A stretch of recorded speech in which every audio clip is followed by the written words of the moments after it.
მუნიციპალიტეტი უკვე დღეს დილიდან ახორციელებს ღონისძიებებს ყველა 8 დაზიანებულ სოფელში მიმდინარეობს ამჟამად კომისიების მუშაობა.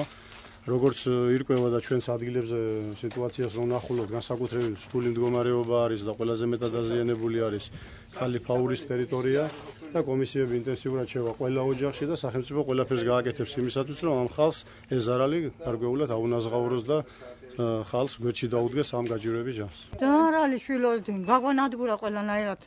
ვენახი აღარ მაქვს. ტალავერი მოისვა, ხილი აღარ არის და აღარაფერი აღარ არის, ყველანაირად განადგურებული ვარ და. Ექვილა სამინაზღაური შვილო. ერთი მე შეგიქვილ, მეც არაფერს გვაძლევენ და. გვაინტერესებს აი მაქსიაში ყველა გლეხია? გაგვეცეთ შეიძლება პასუხი. ყველა გლეხია მაქსიაში?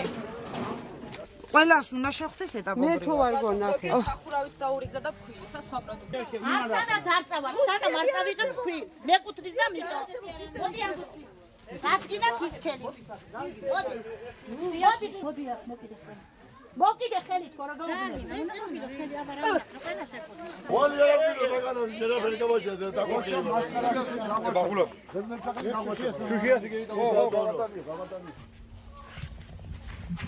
რა ზარალი მოგადგათ სიტყვის შემდეგ? რა უნდა იყოს?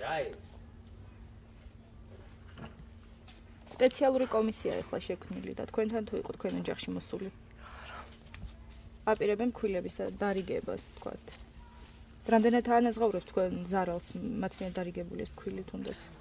რა. ვინ გაძლევს? ვინ გაძლევს? გითხარით. იყო მოსული სოციალური ტრაფიკის გენაცვლება რა სიზავენ რა ვიცი.